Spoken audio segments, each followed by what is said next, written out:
And I've been studying Monterey Bay for almost 50 years. We've been looking at coastal erosion for a long time, and one of the things we discovered was the southern part of the bay was undergoing rapid erosion. And we discovered as we looked at the sand mining records that they had been mining 20 to 30,000 dump truck loads. And when you take that off the beach, something's got to happen. The waves got to find some more sand someplace else. So we actually looked at the erosion rates along the South Bay, which was almost exactly how much was being mined. So it seemed like more than a coincidence. The currently operating sand mine in Marina, they have a dredge pond. They have a dredge out on the back of the beach that has dredged out a pond, and they basically pump the sand from the dredge back up into the factory and process it. This process has done a tremendous amount of damage to the dunes, beaches, and coastline of southern Monterey Bay. The taking out of sand has increased the coastal erosion rates. A study in 2006 by the U.S. Geological Survey showed that the rates of erosion in the dunes of Monterey Bay near the sand mine were some of the highest in the state. On top of that, sea level is rising, so it's going to keep moving inland as well. So we have a significant issue, and what it's led to in the case of Stillwell Hall was removal. In the case of the Monterey Beach Hotel and Ocean Harbor House, has been, major seawalls. So that's what we see today as a result of this mining operation. And revetments and seawalls have two substantial impacts to the coast. One is that there's a placement loss. When you pile a bunch of rocks on a beach to protect something in the back of the beach, you lose that beach and people can't recreate. You start to lose habitat for shorebirds. You reduce the amount of kelp that can deposit on the beach, which feeds a whole sandy beach ecosystem, and you lose the ability to walk along the beach over time. Protest aims to bring fresh attention to an environmental dispute in Monterey County. It is all about a cement manufacturer's long-standing practice of taking tons of sand from a beach in Marina. KPX5's Kit Doe shows us what protesters did today. We're up against probably the largest construction firm in the entire globe. Kevin Miller is the chair of the local chapter of the Surfrider Foundation and says Cemex has never released how much sand it actually mines. That sand doesn't belong to them. That sand is a public good. It's what is used to build beaches in southern Monterey Bay, and no one has the right to prevent that sand from replenishing our beaches and shoreline. In Marina, Kit Doe, KPIX5. It's critical that the City of Marina and the California Coastal Commission and concerned community groups do what we can to remedy the ongoing loss of our dunes from the Cemex sand mining plant, because just in the City of Marina, the best available information is that we've lost 75 acres of land due to the erosion occurring as a result of the Cemex sand mining.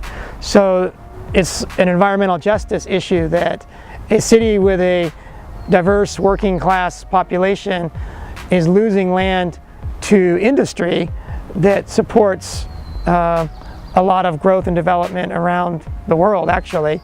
But the impact is being concentrated on a small city of a diverse working population. So it's a growing issue among my constituents around the Monterey Bay. Really nice.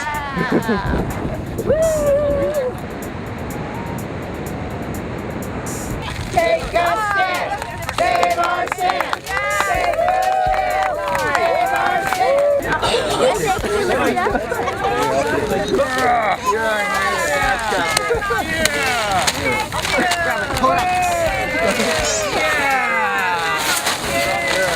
If there's no sand mining, this beach would be growing.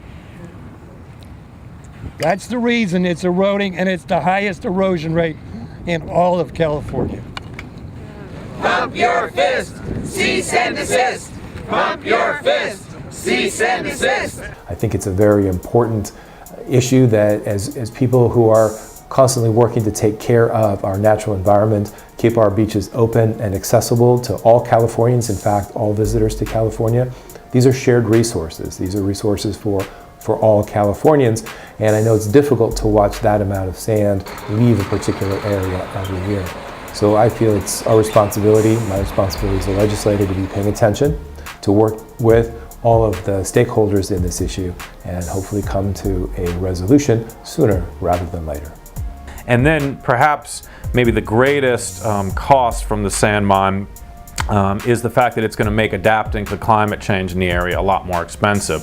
So a lot more seawalls have to get put in, and they have to get put in sooner.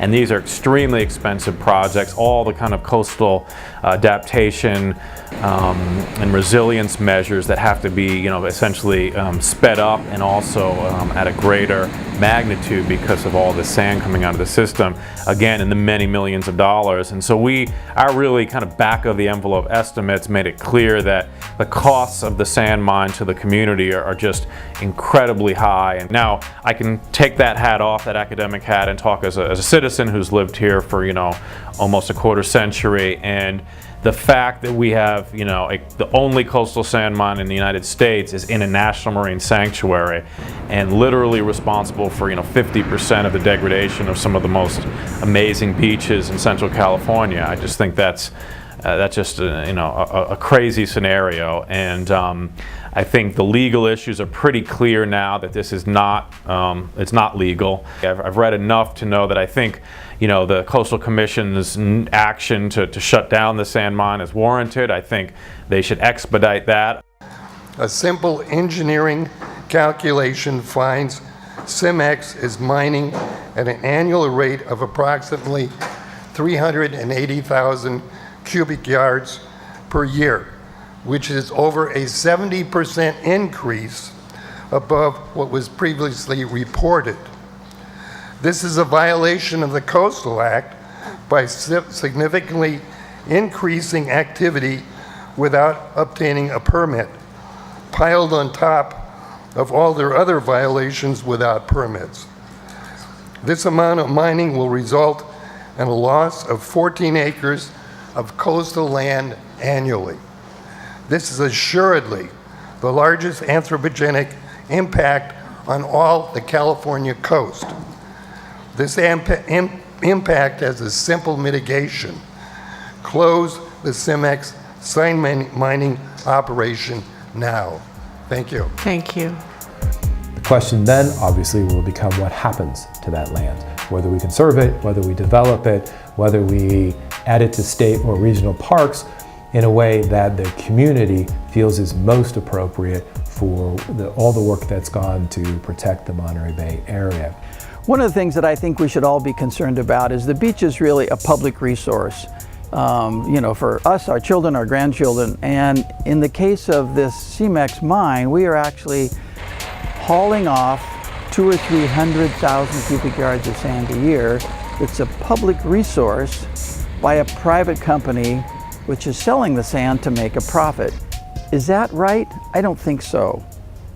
Well, we had a very successful protest today here at the Cemex operations. We're very excited about it. It really shows community support. And so in terms of next steps and rally to action, make sure you talk to your city council people, get them to write letters to the State Lands Commission, talk to the people at the Coastal Commission, and just keep coming out and supporting your protest against the operation of the Cemex facility.